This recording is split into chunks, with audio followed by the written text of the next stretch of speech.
श्री रामचरितमानस के बालकांड में चौपाई है कि उभय घरी असे कौतुक भयऊ जो लगी कामु शंभु पहि गयऊ शिवहि बिलो की सशंके उमारू शिवहि बिलो की सशंके उमारू भयऊ जथाथिति सबु संसारू भयऊ जथाथिति सबु संसारू। कहते हैं कि 2 घड़ी तक ऐसा तमाशा हुआ कि जब कामदेव शिव जी के पास पहुंच गए और शिव जी को देखकर कामदेव जब डर गए तब सारा संसार फिर जैसा का तैसा स्थिर हो गया।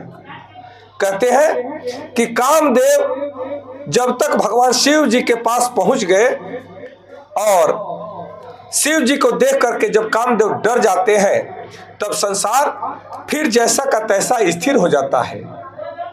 यह चौपाई एक महान आध्यात्मिक सत्य को प्रकट करती है।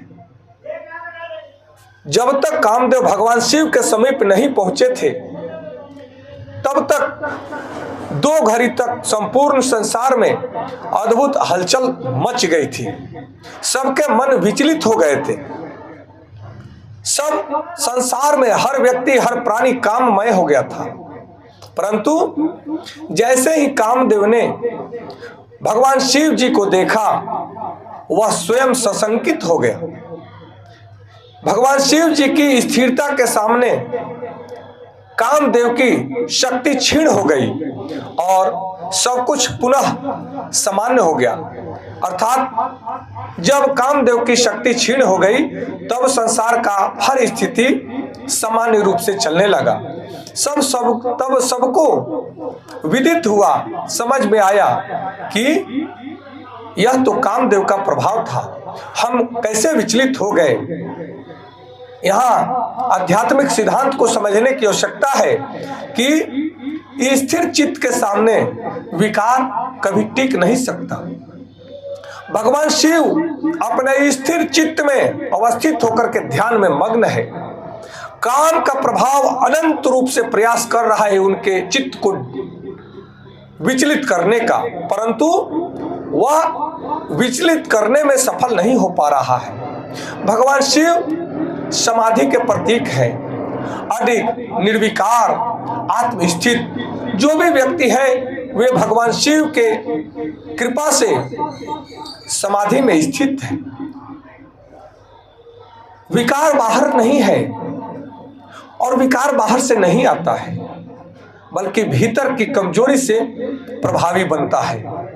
भीतर जब हम कमजोर होते हैं, जब हमारा आत्मबल कमजोर होता है, जब हमारा धैर्य कमजोर होता है, जब हमारा मन कमजोर होता है, तब कई प्रकार का विकार हमारे मन को घेर लेते हैं। जहां मन स्थिर है वहां काम, क्रोध, मोह स्वतः शांत हो जाते हैं। आत्म चेतना ही सर्वोच्च रक्षा है। काम, क्रोध, मोह, लोभ, ईर्ष्या, द्वेष, अहंकार से अगर बचना है तो आत्म चेतना में स्थित होना अति आवश्यक है। भगवान शिव की तरह स्थिर होना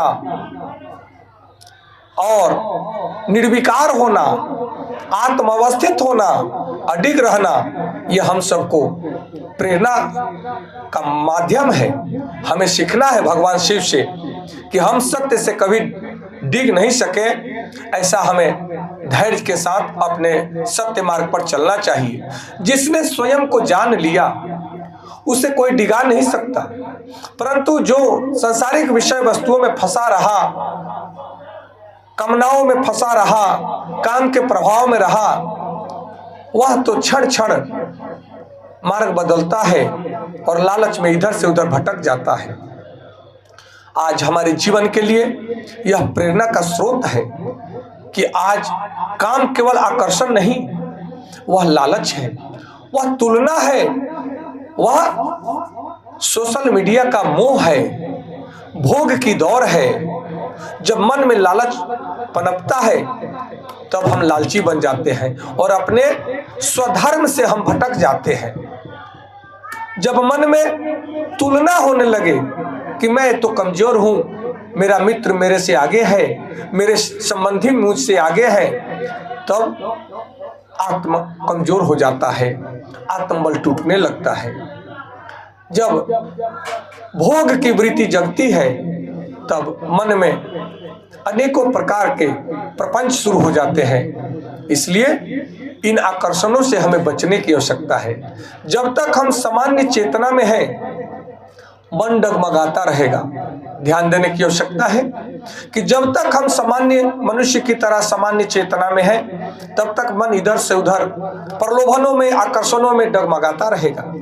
पर जैसे ही हम भगवान शिव की चेतना में प्रवेश करते हैं, अर्थात ध्यान, विवेक और आत्म संयम में जब हम होते हैं, तो विकार स्वयं डर जाता है और विकार वहां ठहर नहीं पाता।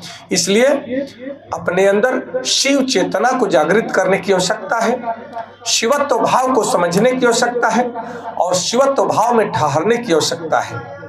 कहते हैं कि अपने भीतर के शिव को जागृत कीजिए, ध्यान कीजिए, नाम जप कीजिए, विवेक को जगाइए।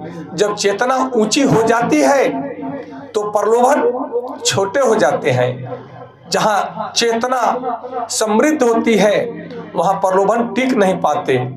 इसलिए हमारा, आपका, सबका परम कर्तव्य है कि हम शिवत्व भाव में अपने आप को अवस्थित करें। यह चौपाई हमारे जीवन को समृद्ध बनाती है, अडिग बनाती है, सत्य मार्ग पर चलने का मार्ग प्रशस्त करती है। आज इतना ही। अगले चौपाई में हम समझेंगे कि भगवान शिव और कामदेव आगे कौन सा रूप अपनाते हैं। आइए, आज इतना ही। कोटि कोटि आप सबको प्रणाम। हर हर महादेव। जय माता पार्वती जी की जय। श्री राम।